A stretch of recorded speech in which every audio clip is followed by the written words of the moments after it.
Colgate Dental Cream to clean your breath while you clean your teeth and help stop tooth decay, and Luster Cream Shampoo for soft, glamorous, caressable hair bring you Our Miss Brooks, starring Eve Arden. It's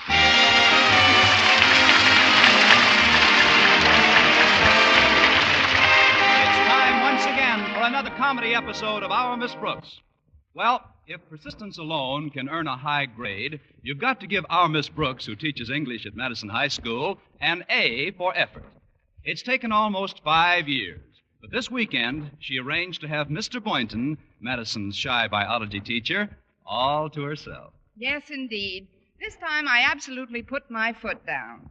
It was just Mr. Boynton and me and 500 delegates to the teachers' convention. You see, over the past weekend, a special meeting was held in Evanston to help celebrate American Education Week. I had persuaded Mr. Conklin, our beloved principal, to send me along with Mr. Boynton as Madison's representative. And Friday morning, my landlady came into my bedroom just as I finished packing a valise for the trip. You know, Connie, it looks just like cowhide. I know, I haven't put my makeup on yet. Oh, you mean the valise. It is nice, isn't it? I borrowed it from Mrs. Rapp down the street. Have you got everything packed, Connie? I think so. Let's see. The nightie Harriet Conklin loaned me is in, and Mrs. Conklin's negligee, that's in, and your nylon stockings are in. Yes, I've got my things all packed. Good.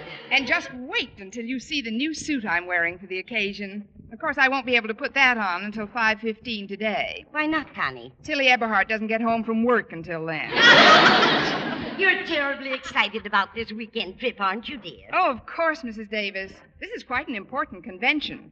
I'll get an opportunity to exchange ideas and opinions with other people in my line of work. I'll get an opportunity to see what's being accomplished at other schools. What else will you get, Connie? I'll get all my expenses paid and a whack at Mr. Boynton. Oh, it'll be nice. You and Mr. Boynton seeing strange places and strange faces together. The strange places are all right, but the strange faces can go to the races. There's one thing that puzzled me, Connie. Knowing your relationship with Mr. Conklin, how did he happen to choose you as a delegate? Oh, it's very simple, Mrs. Davis. Remember 2 weeks ago, Mr. Conklin got himself a new gray flannel suit? Yes, indeed. His wife, Martha, told me he spent a small fortune on it. I'm glad it was a small fortune. I spilled a small bottle of ink on it Monday. You didn't? He now has gray flannel pants and a very sporty blue jacket. Anyway, on Tuesday, he left his wristwatch on his desk, and I accidentally brushed it to the floor while I was picking up some papers. Then when I bent down to get it, I broke the crystal. Oh, but a crystal is easily repaired. Not when you break it by putting your heel through the back of the watch. But, Connie, I still don't understand. Why did Mr. Conklin pick you for the convention this weekend? I was just getting to that, Mrs. Davis. You see, Mr. Conklin is buying a new pair of glasses this morning, and he wants to give them a 3-day head start. Sounds logical. Well, I know another English teacher at Madison who'll be mighty disappointed that she's not going on this trip. You mean Miss Enright? I do. She's almost as sweet on Mr. Boynton as you are. And this weekend trip would be a wonderful opportunity for her to cut you out with him. Please, Mrs. Davis, I just got up. Why talk about nightmares?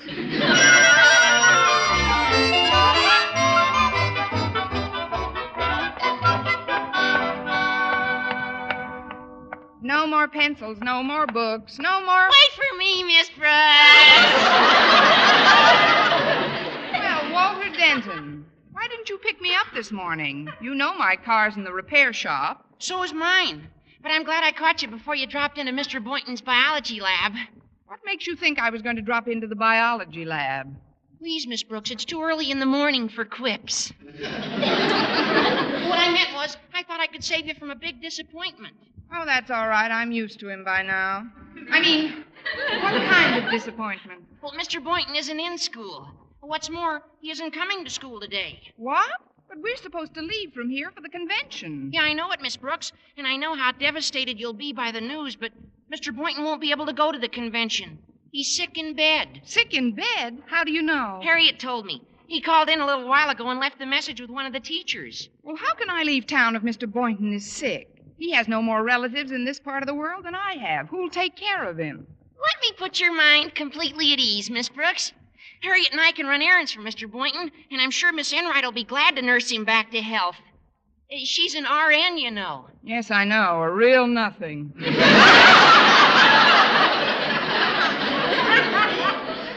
not exactly smitten with Miss Enright, are you, Miss Brooks? Frankly, Walter, there isn't a lot of affection squandered between us. Well, she always speaks highly of you. Now, just the other day, Miss Enright said the only reason she can't see a romantic attachment between Mr. Boynton and yourself is because of the difference in your ages. Miss Enright said that? Sure. Let's see now. What were her exact words? Oh, I remember. She said that in her opinion, Mr. Boynton was definitely old enough to be your kid brother. Oh, she did she? Well, that makes my next step quite apparent. If you'll excuse me, Walter, I'm going right over to the principal's office. What for? I've got to see a man about a cat.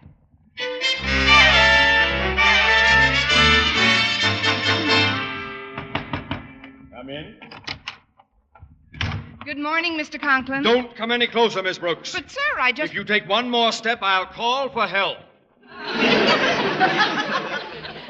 You will be pleased to know, I am sure, that thanks to your valiant efforts, I have become one of the poorest accident insurance risks in this part of the state. I won't draw an easy breath until you're on the train this afternoon.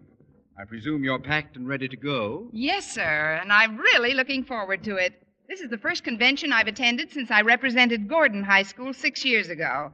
That was a lot of fun. You're not going to this convention to have fun, Miss Brooks. As Madison's standard bearer, our school will be judged by your actions. Always remember that. Oh, I will, Mr. Conklin. You can depend on me, sir. I won't get myself thrown into jail this time. Jail? You mean you were thrown into jail at your last convention? For the most absurd reason, Mr. Conklin. Can you imagine being locked up for riding around on a motorcycle? Well, that's hardly a jail offense. That's exactly what I told the policeman. Besides, he wasn't using it at the time anyway.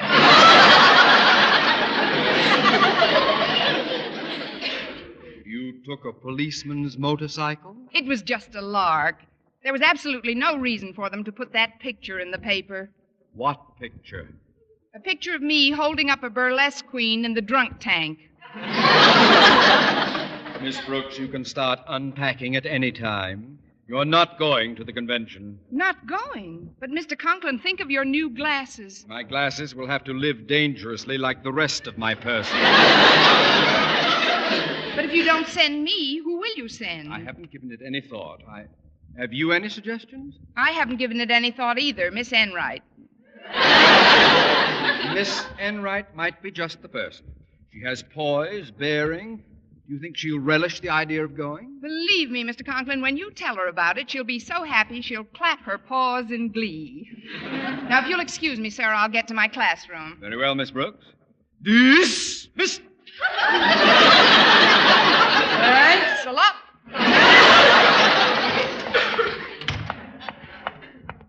Well, good morning, Miss Brooks. Good morning, Mr. Boynton. Wait till you hear the news. I was just in Mr. Conklin's office.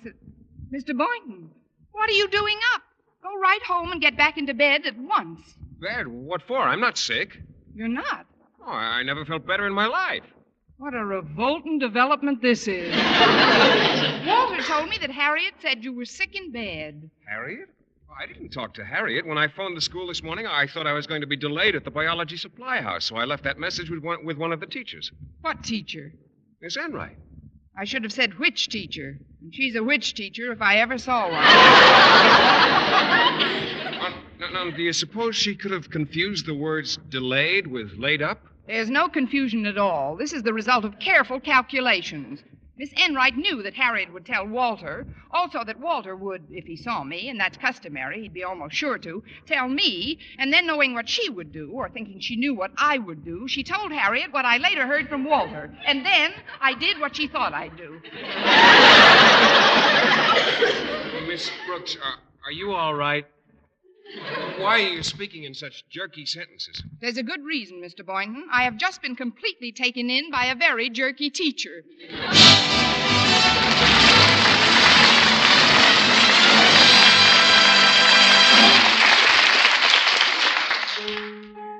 Brush your teeth with Colgate. Colgate Dental Cream, it cleans your breath. What a toothpaste. While it cleans your teeth. Colgate toothpaste. Cleans your breath. What a toothpaste. While it cleans your teeth.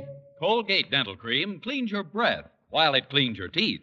And the Colgate way stops tooth decay best. More than 2 years' research showed the Colgate way of brushing teeth right after eating helped stop more decay for more people than ever before reported in dentifrice history. Yes, the Colgate way stopped tooth decay best, better than any other home method of oral hygiene. No other dentifrice, ammoniated or not, has proof of such results.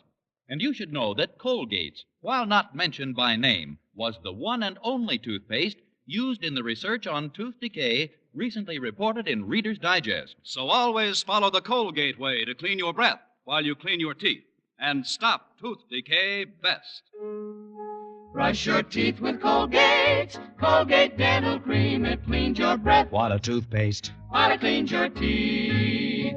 And the Colgate way stops tooth decay best.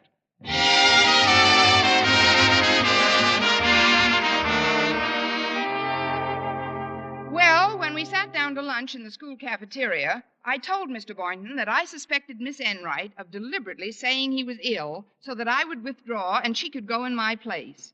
At first he refused to believe it of her, but finally his sense of justice was so completely outraged that he seemed beside himself with fury, and he violently shouted, Maybe it was all a misunderstanding.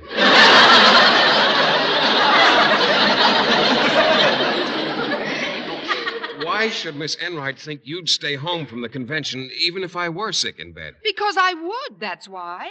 Somebody would have to take care of you, get you your medicine and fix your meals and see that you were made comfortable." Miss Brooks, may I remind you that I'm not sick in bed? Oh, I know that, Mr. Boynton. Then would you mind not taking my pulse? I need this hand to finish my wax beans. I still say that when people haven't any relatives in a place, it's up to the people who think something of people to do something for the people they think something of. Maybe I should teach Spanish. I know you're disappointed about not attending the convention, Miss Brooks, but if you have any suggestions you'd like me to put before the meeting... There's only one suggestion I'm worried about, and that'll come from Miss Enright to you. Hey, that's funny. What? You're mentioning Miss Enright. She's heading for the table now. Well, speak of the devil. It's just the way she's wearing her hair. Uh-oh, she spotted us. Hello, Miss Brooks. Mr. Boynton, why aren't you home in bed? His sheets caught fire. You know yourself, Miss Enright, that I only phoned to say I might be delayed getting to school. Delayed? I thought you said laid up. You did? See, Miss Brooks, it was a misunderstanding. Oh, of course. Like the one Custer had with those red chaps. Now, don't be a bad loser, darling. Not that you are, really. I understand that you personally recommended me to Mr. Conklin for the position of second delegate from Madison High. You did that, Miss Brooks? I wish my mother had quit after my 2 older brothers were born. Hey, do you mind if I join you at this table? The cafeteria is quite crowded right now. Not as crowded as this table right now. Oh, go on, sit right down, Miss Enright. I see you have your own sandwich. Can I get you some water or a napkin or something? Oh, go ahead, Diamond Jim. Bring her a toothpick, too. I'd love some water, please, Mr. Boynton. Very well. I'll get some for all of us. I'm a great boy for water. He's a great boy for a lot of things. Well, you'll be happy to know, darling, that Mr. Conklin told me of my selection as second delegate early in the day. That's why I was able to get home during a free period, pack a valise, and put on my new fall traveling suit. Do you like it? It's all according how far you travel. Look, Miss Enright, we both know that your going to the convention is my fault, but we also know that my not going is your fault. Do I make myself clear? To me, yes, but I can't help wondering how much of you gets across to your pupils. Oh, but that's the wrong attitude, isn't it, darling? Yes, let's not spoil Mr. Boynton's luncheon with a lot of female bickering. You're right, Miss Enright. I might as well be a good sport about it. All's fair in you-know-what in war, I guess. Well, here we are, ladies. Some good old aqua pura. Greatest thing since water. Sit down, Mr. Boynton. I brought some coffee for us, too. Oh, that was very considerate, Mr. Boynton. Tell me, do you think this suit I'm wearing is all right for our train trip today? Yes, Miss Enright, it looks fine. It's a very provocative shade of green. Don't you think so, Miss Brooks? In my present mood, it's puzzling. I can't tell where her suit leaves off and my face begins. Actually, Miss Enright, it is an interesting shade of green. Who knows? You may blend in with your Pullman chair so well, Mr. Boynton won't be able to find you. Is that what you call being a good sport, Miss Brooks? Sorry. Let's be gay, shall we? Drink up, Mr. Boynton. We'll knock that water cooler silly. I've had plenty, thanks. I'm working on this beef stew right now. If you ladies will excuse me, I'm not much for conversation while I'm eating. Of course, Mr. Boynton. Bon voyage. Tell me, Miss Enright, what other clothes are you taking on the trip? Oh, just my 2 good dresses. As a matter of fact, they're the only 2 I'd wear out of the house. But I thought you had quite an extensive wardrobe. I did, but I gave loads of last year's stuff to charity. I feel the poor have to live, too. What a liberal viewpoint. Oh, I'm sorry, Miss Enright. I'd really like to let bygones be bygones. I'm going to get myself a little dessert now. May I bring you something? Well, I could do with a piece of pie. I'll be happy to do you with a piece of pie. I'll pick out something real nice. Where are you going, Miss Brooks? Can I get something for you? You keep bucking that beef. You're only yards away from a first down. I'll be back in the jiffy. Don't make it anything too rich, darling. Oh, leave it to me, darling. I'll fix you up fine. Hi, Miss Brooks. I was happy to see that Mr. Boynton wasn't sick enough to miss school today. He's not sick at all, Harriet. It was just a plot to get me to volunteer to stay home so Miss Enright could go to the convention in my place. I suggested it to Mr. Conklin myself. And he took your suggestion? Hook, line, and sinker. But I've got an idea that may still turn the tables. I'm going to get Miss Enright a nice piece of pie. A piece of pie? Because she played a dirty trick on you? Exactly. Let's see now. What goes poorest with a green dress? With a green... Oh, I get it, Miss Brooks. You're going to present Miss Enright with the pie, but in several places. Why, Harriet Conklin, what an outrageous thought. I'll just take this coconut cream pie, I believe. How about taking this piece, too? Both of them? Well, sure. Then you can lose your balance easier. And as you let her have it, you can sing White Christmas. You have an extremely poetic mind. Oh, Harriet, there's no one at this counter to punch my food check. Will you please get it done for me? I'll pick it up on my way out. Oh, sure, Miss Brooks. You go right ahead. Thanks, dear. Don't mention it. Happy landing on. Well, I hope I wasn't too long. I brought some pie back for both of you. Well, it was very thoughtful, Miss Brooks. It looks delicious. Oh, yes, it does. I'll pass Mr. Boynton's piece over to him, Miss Brooks. I think I can manage. Oh, come on, let me have it.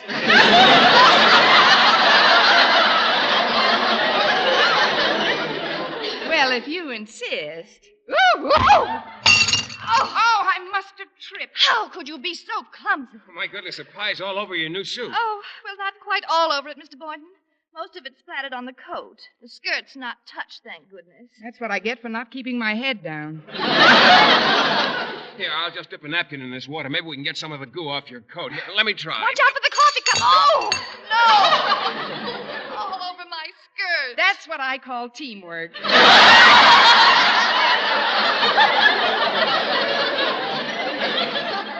I'm terribly sorry, Miss Enright. Oh, my new suit is completely ruined. First pie on the coat, then coffee on the skirt. It's like I always say, what good's a piece of pie without a cup of coffee? Your alleged humor leaves me cold at this point, Miss Brooks. It's a good thing I had the foresight to pack my other dresses and leave them in my gym locker. Oh, it is indeed, Miss Enright. You'd hardly have time to get new clothes this afternoon. The train leaves at 5:45. Well, accidents will happen. I apologize again, Miss Enright. And now, if you'll both excuse me, I've got to practice a bit. Practice? Yes, my work on the parallel bars has been very vertical.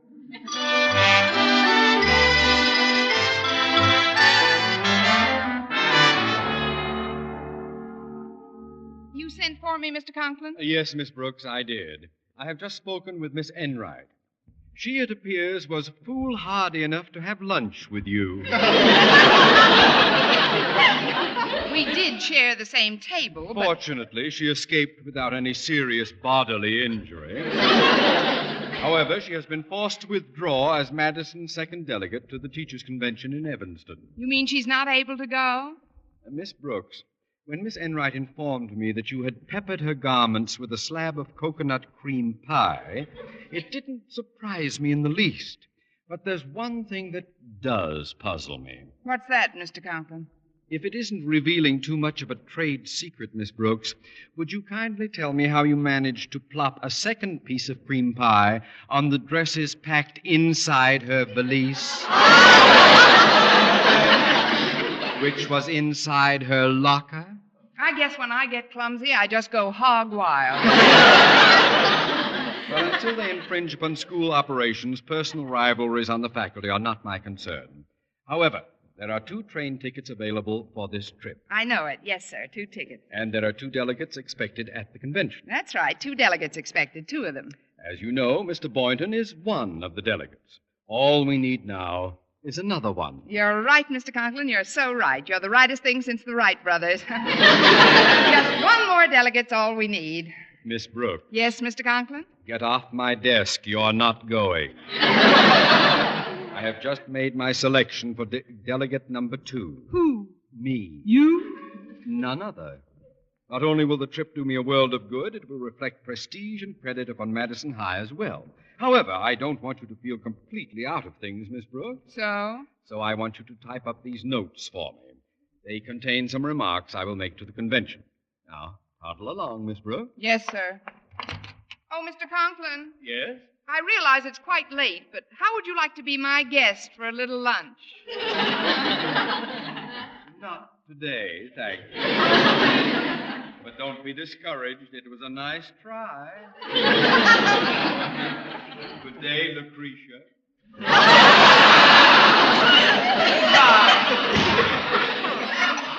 Don't be discouraged, he says. Of all things to happen to a person. Miss Brooks, you must be upset today. You're talking to yourself. I know. I'm a very good listener. Oh, it's you, Mr. Boynton. Yes, I'm going in to talk to Mr. Conklin for a moment. Mr. Conklin, are you in trouble? Oh, not at all. Rather not mention why I'm seeing him until after the interview. If you'll wait right here, Miss Brooks, I think I'll have a pleasant surprise for you when I come out of his office. Surprise? Yes, now, wait right by that fire hose on the wall. I'll just be a few minutes. Don't worry, Mr. Boynton. Unless the hose catches on fire, I'll be here.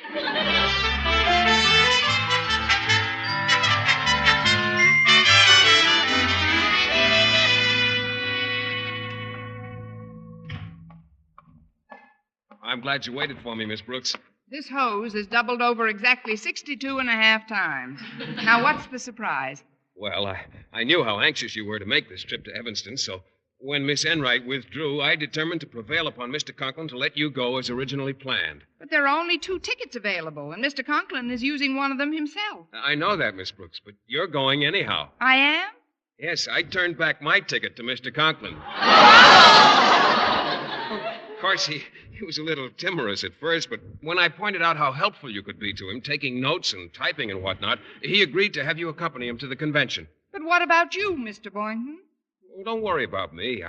I'll be busy as a bee over the weekend. I'll probably go on a shopping tour with Miss Enright. You really must excuse me, Mr. Boynton. This is the only traveling dress I own, and I've got to fix it up right away. Fix it up? What's wrong with it? That's obvious. It hasn't any coconut cream pie on it.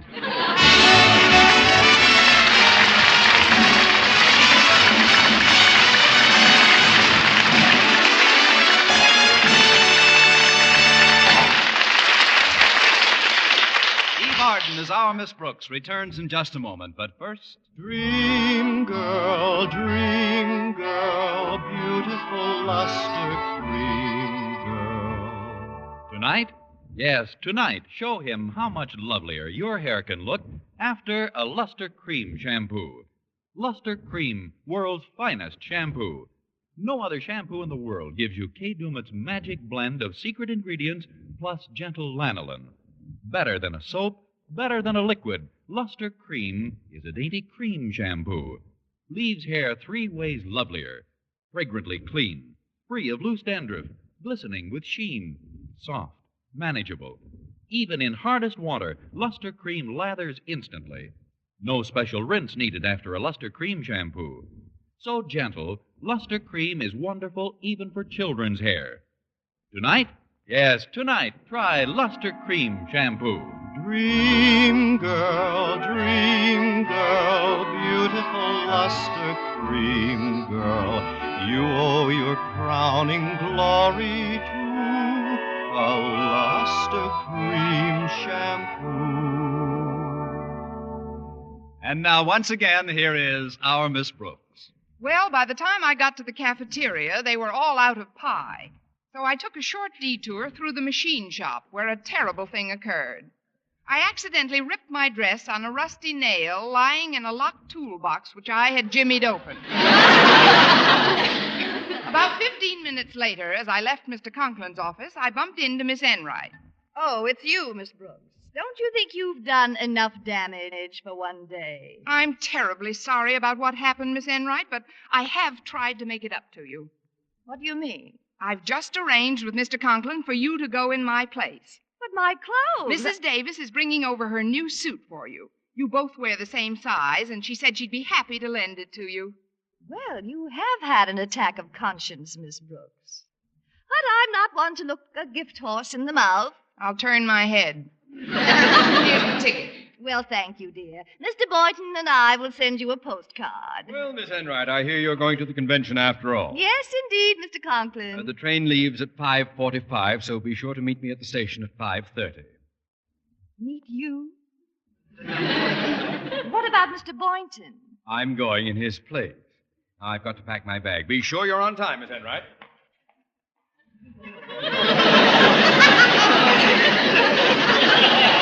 Miss Brooks, I won't forget this if I live to be 100. Oh, that's terrible, Miss Enright. You can't hold a grudge for the next 5 years.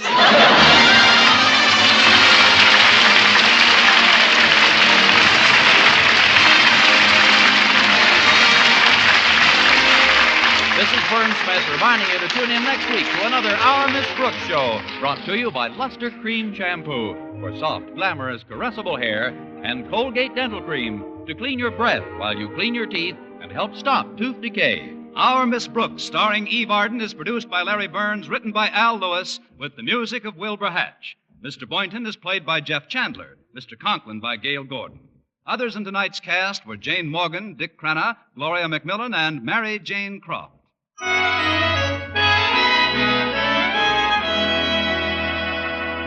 Doctors prove Palmolive soap can bring you a lovelier complexion in 14 days. Yes, 36 leading skin specialists proved in tests on 1,285 different women that Palmolive soap facials using nothing but Palmolive brought new complexion beauty to 2 women out of 3. Just wash your face 3 times daily with Palmolive soap, each time for 60 seconds, massaging Palmolive's beauty lather onto your skin. Then rinse and pat dry. So start your Palmolive facials today. Remember, doctors prove Palmolive soap can bring you a lovelier complexion in 14 days.